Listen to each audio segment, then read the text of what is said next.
नमस्कार, बहुत बहुत स्वागत है आपका नादिर टीवी पर। मैं हूं आपके साथ अभिषेक भट्टाचार्य। भारतीय टीम आज अपना वर्ल्ड कप का दूसरा मैच खेलने जा रही है। रोहित के धुरंधर आज अफगानी लड़ाकों से भिड़ने वाले हैं और यह मैच नई दिल्ली के अरुण जेटली स्टेडियम में दोपहर 2 बजे से माने अब से थोड़ी देर में शुरू होने जा रहा है। इस मैदान पर हुए वर्ल्ड कप के एक मैच में साउथ अफ्रीका ने श्रीलंका के खिलाफ 428 रन बनाए, अब तक का सबसे ज्यादा बड़ा स्कोर। जवाब में श्रीलंका ने भी 300 के पार स्कोर बनाया था। अब ऐसे में इस मैच में भी बड़ा स्कोर देखने की फैंस उम्मीद कर रहे हैं। अपने पहले मैच में केएल राहुल से लेकर विराट कोहली तक ने कमाल का प्रदर्शन किया, लेकिन ऑस्ट्रेलिया के खिलाफ रोहित शर्मा से लेकर श्रेयस अय्यर तक खाता तक नहीं खोल सके। ईशान किशन भी शून्य पर आउट हुए। अब ऐसे में तीनों ही बैटर्स अफगानिस्तान के खिलाफ लय हासिल कर पाएंगे। टीम इंडिया के रेगुलर ओपनर शुभमन गिल इस वक्त डेंगू के शिकार हैं, मैच नहीं खेल पा रहे। उनकी जगह रोहित शर्मा के साथ ईशान किशन ही ओपनिंग कर रहे हैं, इसकी संभावना इस बार भी है। यहां मैच से पहले आपको टीम न्यूज, वेदर कंडीशन, हर एक चीज को लेकर चर्चा करेंगे, लेकिन उससे पहले ये report. It's gone the distance, and it's a win for India. Yeah! And they're off the mark in World Cup 2023.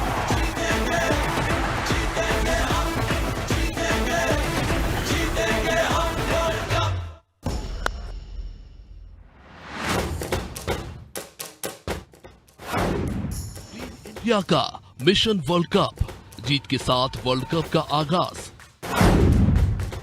Australia के बाद अब अफगानिस्तान की बारी। दिल्ली में अफगानिस्तान से भिड़ेंगे रोहित के धुरंधर। ब्लू ब्रिगेड से कैसे निपटेगी अफगानी टीम? वनडे वर्ल्ड कप के अपने पहले मुकाबले में ऑस्ट्रेलिया को हराने के बाद टीम इंडिया के हौसले बुलंद हैं। 5 बार की चैंपियन ऑस्ट्रेलिया को हराने के बाद टीम इंडिया के खिलाड़ियों का उत्साह 7वें आसमान पर है। कंगारू की टीम को पटकनी देने के बाद अब टीम इंडिया का सामना अफगानिस्तान से है। भारत और अफगानिस्तान के बीच खेले जाने वाला मुकाबला टूर्नामेंट में दोनों टीमों का दूसरा मुकाबला है। भारत को अपने पहले मैच में जीत मिली है, तो वही अफगानिस्तान को अभी भी अपनी पहली जीत का इंतजार है। वर्ल्ड कप के अपने पहले मैच में अफगानिस्तान को बांग्लादेश के हाथों 6 विकेट से करारी हार मिली है। Bharat versus Afghanistan head to head record. अब तक दोनों टीमों का 3 बार हुआ आमना सामना। 2 मैचों में टीम इंडिया को मिली जीत। 2018 में खेला गया मुकाबला टाई रहा। बात अगर अभी तक भारत और अफगानिस्तान के बीच खेले गए वनडे मैचेस की करें, तो अभी तक दोनों टीमों के बीच 3 मुकाबले खेले गए हैं। इनमें 2 मैचेस में टीम इंडिया को जीत मिली, तो 1 मैच टाई रहा। इन सभी मैचों में कांटे की टक्कर देखने को मिली है। दोनों टीमों के बीच ये मैच मार्च 2014 में खेला गया था। ये मैच टीम इंडिया ने 8 विकेट से जीता था। दूसरा मैच सितंबर 2018 में खेला गया, जो मैच टाई रहा। इसके बाद दोनों टीमें 2019 वर्ल्ड कप में भिड़ी थी। ये मैच काफी रोमांचक रहा था। इस मैच में अफगानिस्तान को हराने के लिए टीम इंडिया को काफी मेहनत करनी पड़ी थी। अरुण जेटली स्टेडियम की पिच रिपोर्ट। ये पिच बैटिंग फ्रेंडली मानी जाती है। छोटी बाउंड्री और तेज आउटफील्ड। अब तक 27 वनडे मुकाबले खेले गए। मैच 3 बार बने 300 से ज्यादा रन। 6 बार 200 से कम रन बना सकी टीमें। अरुण जेटली स्टेडियम अपने बल्लेबाजी की अनुकूल पिच, छोटी बाउंड्री और बल्लेबाजों के अनुकूल तेज आउटफील्ड के लिए प्रसिद्ध है। शुरुआत में तेज गेंदबाजों को कुछ मदद मिल सकती है, जबकि बीच के ओवर्स में स्पिनर्स के हावी होने की संभावना है। वर्ल्ड कप के पिछले मैच में इस मैदान पर दोनों पारियों को मिलाकर 700 से भी ज्यादा रन बने थे। साउथ अफ्रीका ने 428 रन बनाए, तो जवाब में श्रीलंका ने 326 रन बनाए थे। ऐसे में भारत बनाम अफगानिस्तान का मुकाबला हाई स्कोरर बनने की उम्मीद है। टीम के कप्तान ओस के कारण पहले टॉस जीतकर यहां गेंदबाजी करना पसंद करते हैं। अब तक इस मैदान पर 27 वनडे मैचेस में महज 3 बार ही टीमें 300 रन का आंकड़ा छू सकी है। सबसे पहली बार यहां पाकिस्तान ने अप्रैल 2005 में भारत के खिलाफ 8 विकेट खोकर 303 रन जड़े थे। इसके बाद फरवरी 2011 में वेस्टइंडीज ने नीदरलैंड के खिलाफ 8 विकेट खोकर 330 रन का स्कोर खड़ा किया और 6 बार ऐसा हुआ जब पहले बल्लेबाजी करने वाली टीमें 200 रन भी नहीं बना सकी। डेस्क रिपोर्ट, अनादि TV.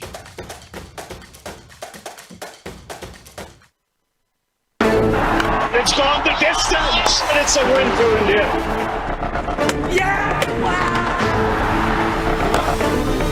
And they're off the mark in World Cup 2023.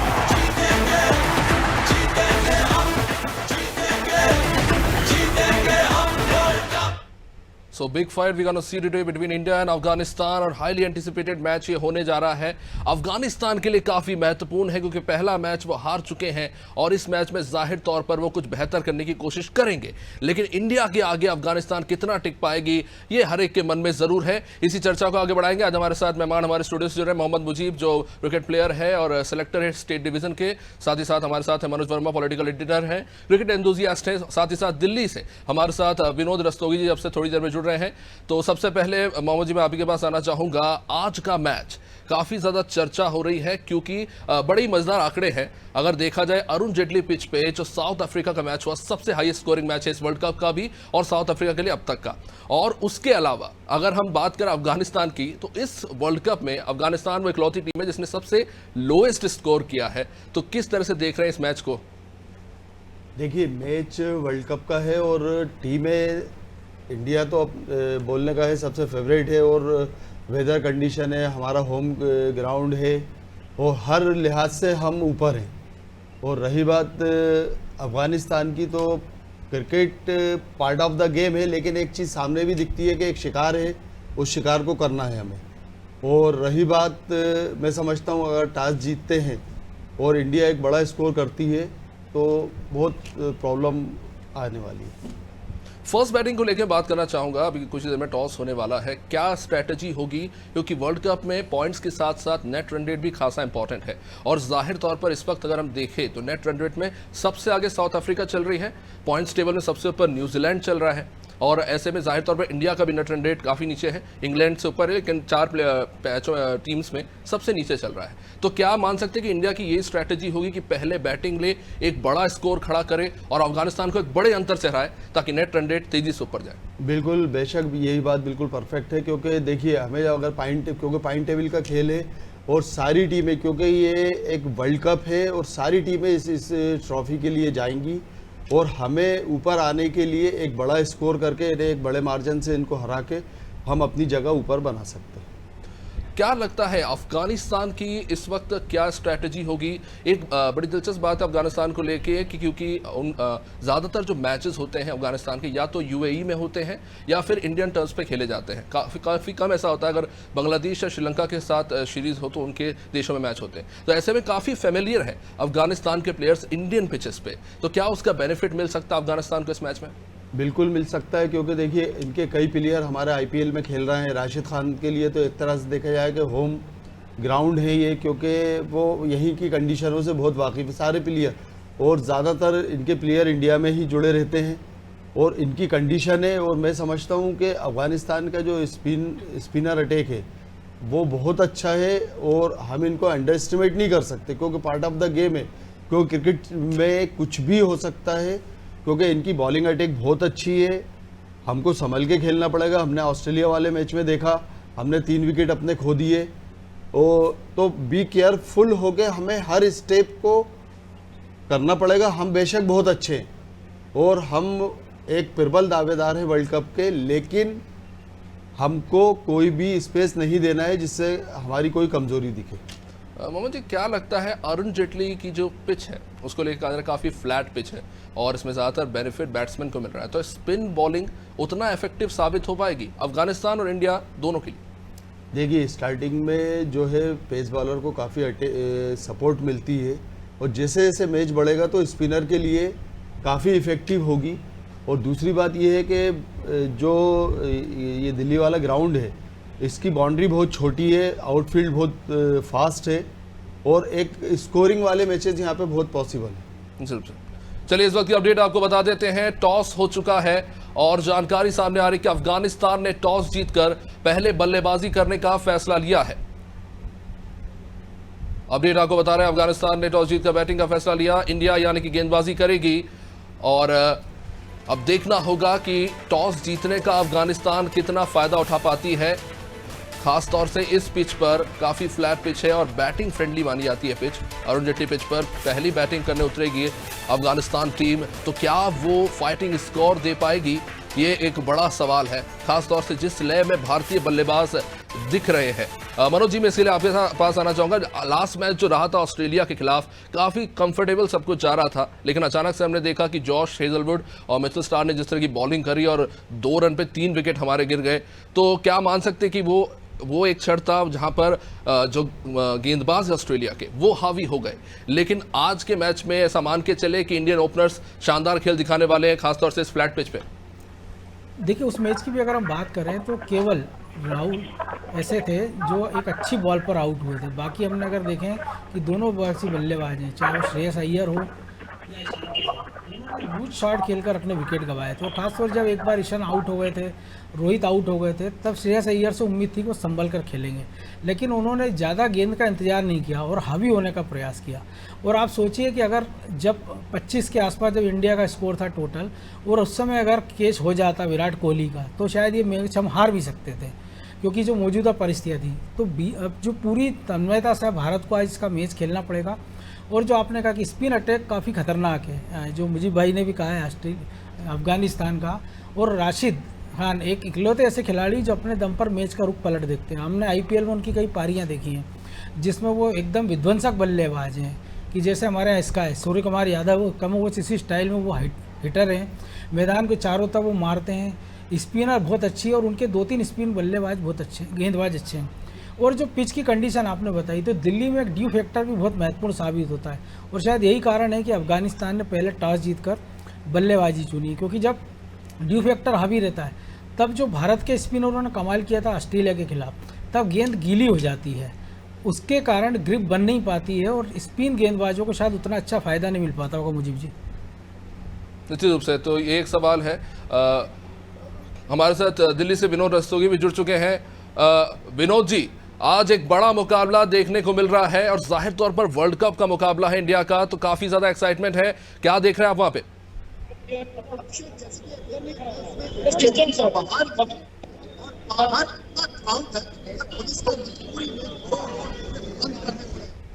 मेरे पीछे कैमरा मैन से कहूँगा दिखाओ किस तरह से पुलिस फोर्स अपना ईमानदारी से काम कर रही है और साथ ही लोगों को कई मुद्दे कर रही है, और मैच में बहुत ज्यादा जज्बात है इस मैच को लेकर।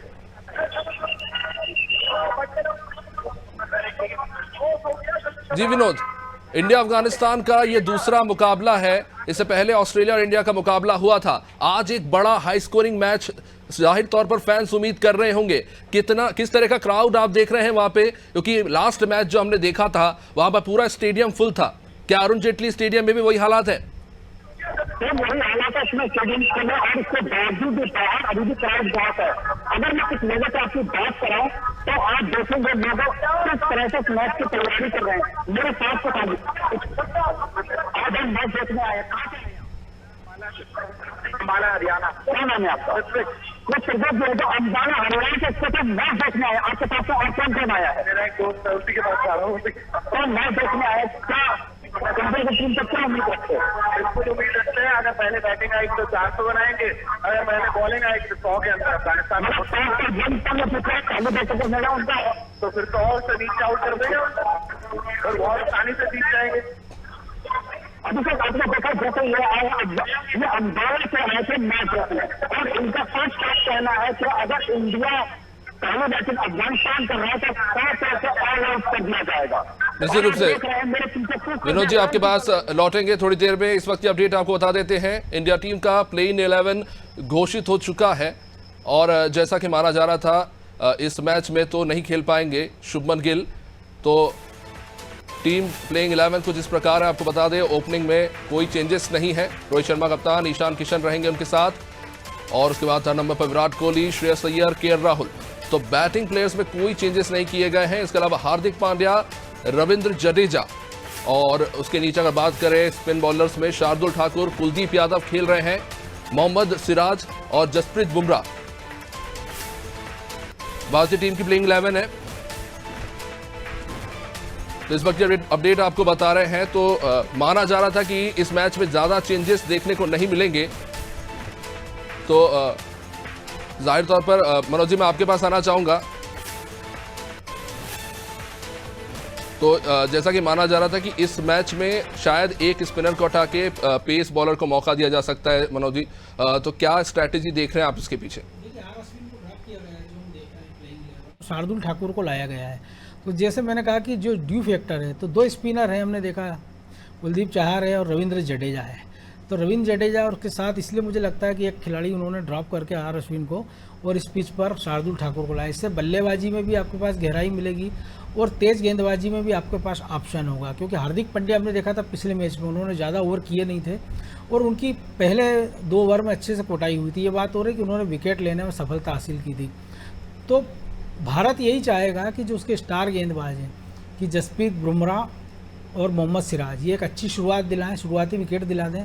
20 के ओवरों में कुलदीप चाहर है हमारे पास, इसके साथ ही हमने देखा है कि शार्दुल ठाकुर जो कि छठे गेंदबाज के रूप में अपनी सेवाएं देंगे।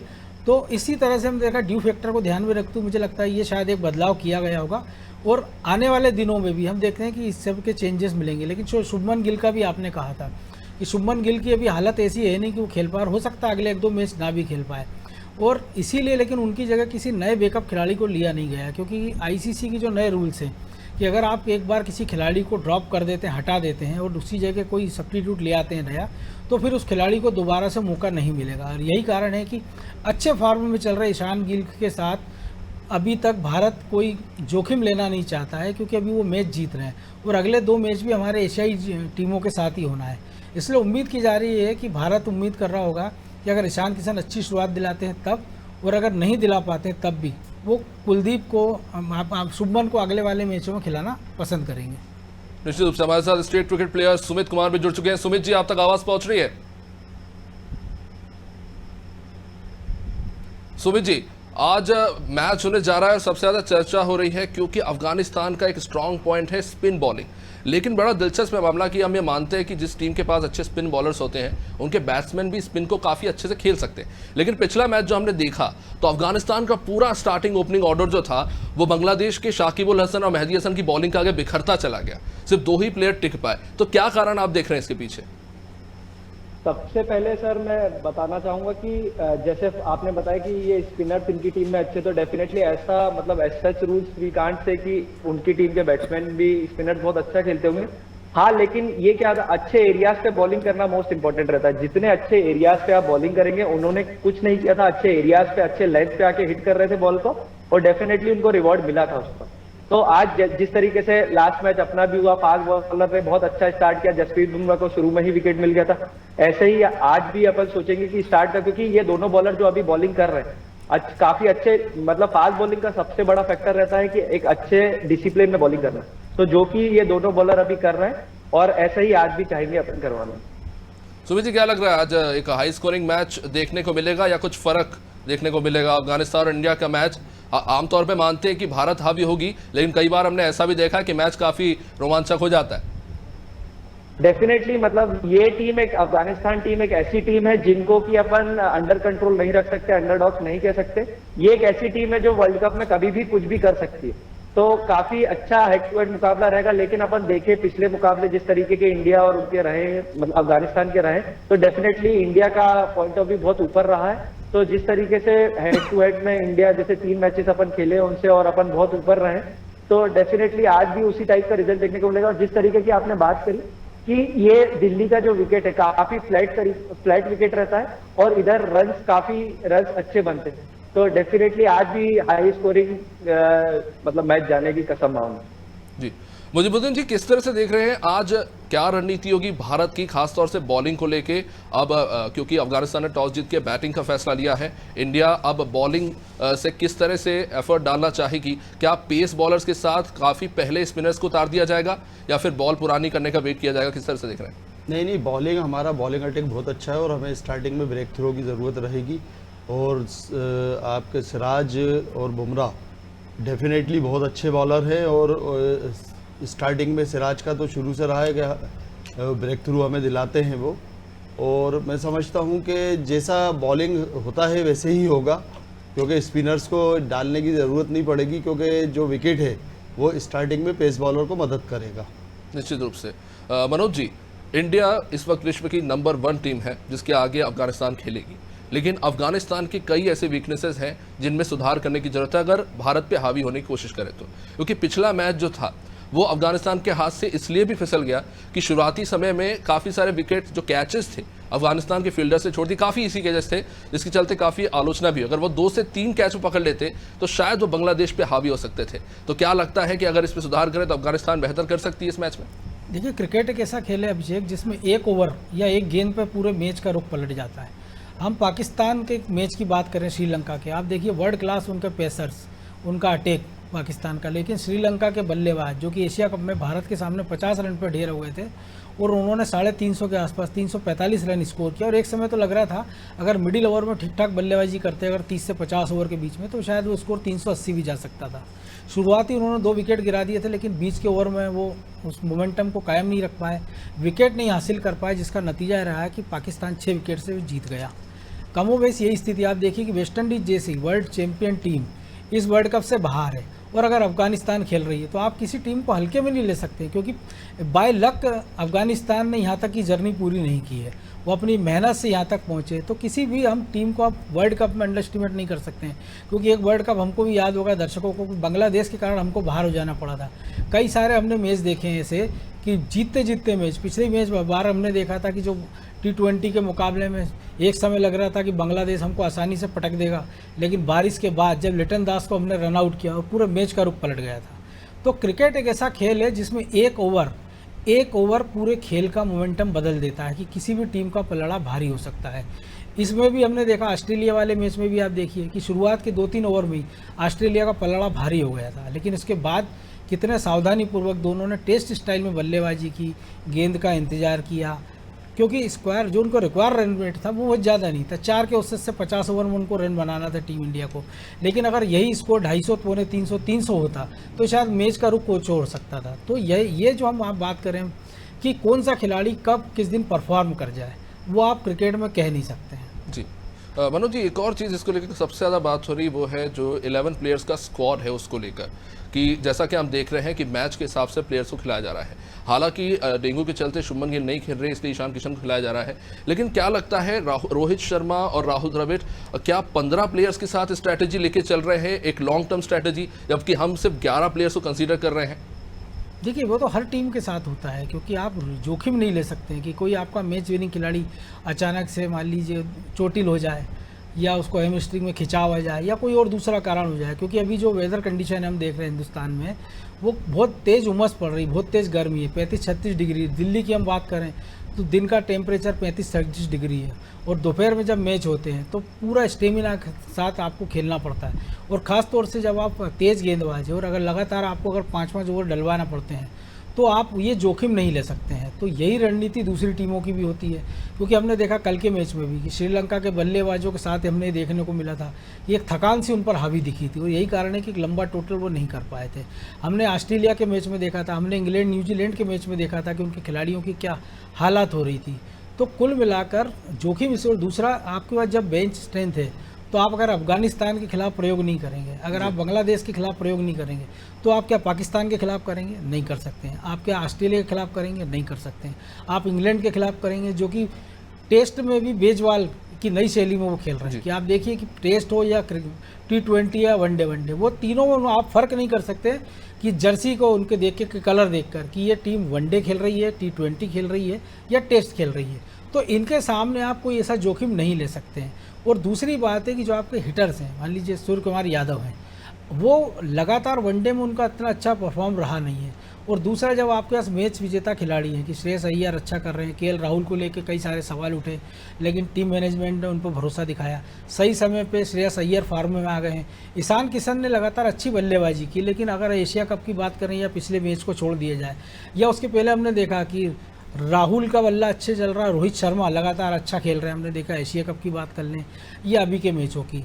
तो जाहिर सी बात है, जब एक पूरी आपकी जो टीम जो 11 है, प्लेइंग 11 है, वो अगर अच्छा कर रही है तो फिर आप वेदर कंडीशन हो या पिच की स्थिति हो या सामने की टीम है, उसके हिसाब से इक्का दुक्का बदलाव तो हर टीम कर सकती है। लेकिन आप ये सोचें कि 4 खिलाड़ी एकदम बदल दिए जाएँ या एकदम बड़ा रिस्क ले लिया जाए, तो वो मौजूदा परिस्थितियों में बहुत आसान नहीं होगा। जी सुमित जी, इसी पे आपका कमेंट चाहूंगा, मॉडर्न क्रिकेट में क्या स्ट्रैटेजी कितनी बदली है? क्योंकि सौरव गांगुली कप्तानी में हम देखें तो तब सचिन तेंदुलकर, वीरेंद्र सहवाग, राहुल द्रविड़, वीवीएस लक्ष्मण इनकी फिक्स जगह थी, मोहम्मद कैफ ये इनका स्क्वाड था। महेंद्र सिंह धोनी के टाइम पे 2011 वर्ल्ड कप हमने देखा एक फिक्स स्क्वाड लेके वो चलते थे, अगर कोई प्लेयर इंजर्ड होता था तो ही चेंजेस होते हैं। उसके बाद अब हम देख रहे हैं 15 स्क्वाड का स्ट्रेंथ है और हर मैच में जहां भी लगता है प्रयोग किए जा रहे हैं। इनफैक्ट तो किस तरह से देख रहे हैं आप मॉडर्न क्रिकेट में इस तरह से तो बदलाव आया है, रणनीति को लेकर कितनी चीजें बदल गई है भारतीय टीम के पर्सपेक्टिव में? सुमित जी।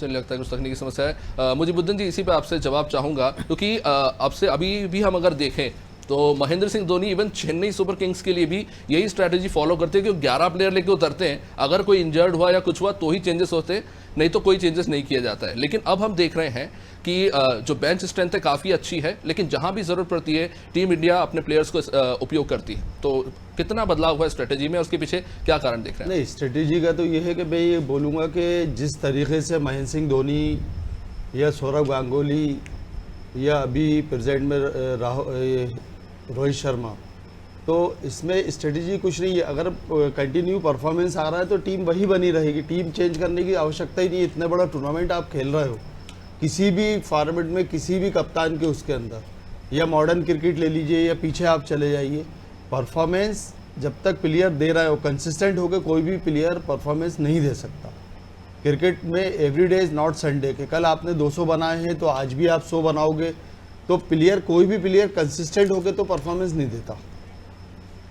कभी होता है 3, 4, 5 इनिंग्स में रन लग जाते हैं, बट और दूसरी चीज़ ये है कि हाँ, अगर कोई इंजरी हो गई, कोई परेशानी, क्योंकि जो हमारे पास प्लेयर्स है वो परफेक्ट है और कम्पैक्ट प्लेयर है, पूरा उनमें कोई कमी नहीं है। और एक आध मैच में आपका रन नहीं बनाने का मतलब ये नहीं होता कि आप ख़राब हो गए हैं या आपका परफॉर्मेंस ख़राब है या प्लेयर ख़राब है, क्योंकि अप एंड डाउन्स तो रहेंगे। क्योंकि कंसिस्टेंट होकर पूरा टूर्नामेंट में आप ये कहोगे कि मैं राहुल से केएल राहुल रन बनाएंगे या रोहित रन बनाएंगे या विराट कोहली रन बनाएंगे, तो सारे प्लेयर अपने अपने एरिया में रन बनाएंगे और अपने अपने एरिया में, क्योंकि क्रिकेट है, क्योंकि हर दिन आप एक से एक जैसा परफॉर्मेंस नहीं ले सकते। और रही बात चेंज करने की, तो अगर प्लेयर जैसे गिल अभी बीमार है तो मजबूरी है वो, क्योंकि वो हमारी टीम के एक बहुत ज़रूरी प्लेयर है। लेकिन जो हमने जिन प्लेयरों को उनकी जगह पे ईशांत और अय्यर खेल रहे हैं, तो ये भी बहुत अच्छा परफॉर्मेंस करके आए और अच्छे प्लेयर हैं ये जी। तो मैं समझता हूँ कि कंडीशनों के साथ ही ये चीज़ें होती रहेंगी और होती हैं और होती रहेंगी जी। अनिश्चितता का खेल है और जाहिर तौर पर एक मनोवैज्ञानिक विषय जिस पे मनोज जी आपसे जवाब चाहूँगा, क्योंकि ये भी कहा जाता है, क्योंकि इंडियन क्रिकेट में अगर आप अपने देश के लिए खेल रहे हैं बहुत बड़ी बात होती है, और हर प्लेयर जो चाहता है स्टेट के लिए रणजी खेल रहा है वो इंडिया को रिप्रेजेंट करना चाहता है, और जब वो मौका उन्हें मिलता है तो वो चाहते हैं कि बेहतर से बेहतर करे और जितने ज़्यादा उन्हें मौके मिल सके। लेकिन क्या लगता है ये एक डाइवर्स इफेक्ट भी है कि जब हम 14-15 प्लेयर लेकर चलते हैं तो प्लेयर पर एक मनोवैज्ञानिक दबाव रहता है कि अगर इस मैच में अच्छा नहीं किया तो फिर शायद अगले मैच में नहीं खिलाएंगे। क्या इस तरह का एक प्रेशर रहता है प्लेयर के दिमाग में, इस तरह की जो शफलिंग होती है उसमें? नहीं, देखिए मुझे लगता है उस दौर से टीम इंडिया निकल चुकी है, क्योंकि अब के दौर में हम देखें कि जैसे आपने धोनी का जिक्र किया, रोहित शर्मा का आप देखिए कि जैसे मैंने कहा केएल राहुल को लगातार मौके दिए गए, तो कई बार सवाल उठे कि आखिर वही क्यों, कि संजू सैमसन क्यों बाहर बैठे हैं या दूसरे ओवर के वो खिलाड़ी बाहर बैठे हैं। लेकिन आप देखिए जब बड़े मैच के बड़े खिलाड़ी ये लोग, विराट कोहली को देख लीजिए आप, पिछले T20 में पाकिस्तान के खिलाफ की पारी या पिछले मैच में केएल राहुल और उन दोनों की बल्लेबाजी आप देख लीजिए, तो बड़े मैचों के जब बड़े खिलाड़ी हैं तो आप उनको 2-3 मैचों से उनके टेम्परामेंट को जज नहीं कर सकते हैं। हम देख लें पिछले सूर्य कुमार यादव को कि उन्होंने लगातार 3 0 किए थे, उसके बाद देखिए वो जब वो फॉर्म में आए तो उन्होंने बता दिया कि उनका क्लास क्या है। तो 1-2 मैचों से आप खिलाड़ी को परख नहीं सकते। दूसरा, बेंच स्ट्रेंथ इतनी ज़्यादा है कि उस खिलाड़ी को भी पता है। आप देखिए कि सेम टाइम हम एशिया कप में खेल रहे थे, अब हम वर्ल्ड कप में खेल रहे हैं, और उसी दौरान हमारी एक टीम एशियाई खेलों में खेल रही थी जिसने स्वर्ण पदक जीता है, और उसमें कई सारे टॉप खिलाड़ी खेले जो टीम इंडिया में खेल चुके थे, यशस्वी जायसवाल हो चाहे तिलक वर्मा, और अच्छा परफॉर्म किया उन्होंने। आप देखिए 15 की 11 यहाँ, और अगर आज हमको 5 टीमें बनाना पड़े कि T20 के लिए 2 टीमें बनाना पड़े, टेस्ट के लिए 2, वनडे के लिए भी 2, तो हमारे पास इतना बेंच स्ट्रेंथ है और सब में अच्छे खिलाड़ी हम दे सकते हैं। ऐसा नहीं है कि हमने टेस्ट में बहुत अच्छे खिलाड़ी दे देंगे तो वनडे में किसी को चलता हुआ खिलाड़ी को रख देंगे। तो ये भारत की ताकत है और यही कारण है कि बहुत सारे नए खिलाड़ियों को मौका मिल रहा है। तो उसका एक फ़ायदा है कि जो आप कह रहे हैं कि डर है, एक उनको ये लगता है कि अगर आपने अच्छा परफॉर्म नहीं किया तो मेरे पीछे 10 अच्छे खिलाड़ी कतार लगाकर बैठे हैं, तो वो एक मैच 2 मैच के बाद तीसरे मैच में तो वो परफॉर्म करता ही है। जसप्रीत बुमराह देखिए हम कि लंबे समय तक बाहर रहे, लेकिन जब वो आए हैं तो कोई कह सकता है कि इतना लंबे समय वो इंजरी से जूझ कर आए हैं। मोहम्मद सिराज को आप देख लीजिए कि मैच विजेता खिलाड़ी आज की तारीख में, कि मोहम्मद शमी जैसे खिलाड़ी के ऊपर हमको तरजीह देना पड़ रही है। तो इसका मतलब है उन्होंने अपनी वो क्लास दिखाई है और जितने छोटे जगह से वो उठकर आए हैं, जितनी छोटी जगह से बड़ा मुकाम उन्होंने हासिल किया है, तो ये उन पर भी एक प्रेशर है कि अगर उन्होंने लगातार अच्छा नहीं किया, क्योंकि एशिया कप में आप देखिए मोहम्मद शमी ने भी अच्छा किया, सिराज ने भी अच्छा किया, बुमराह ने भी अच्छा किया, तो आपको एक हेल्दी कंपटीशन रहता है। तो आपको ये पता है कि अगर आपने अच्छा परफॉर्म नहीं किया तो आपके पीछे एक अच्छा खिलाड़ी खड़ा है, और अगर आप एक बार बाहर गए तो हो सकता है फिर आपका टीम इंडिया में दोबारा एंट्री ना मिलो। तो ये मनोवैज्ञानिक दबाव भी हो सकता है, लेकिन ये कई बार होता है कि अच्छा खेलने के लिए आपको प्रेरित भी करता है। निश्चित रूप से।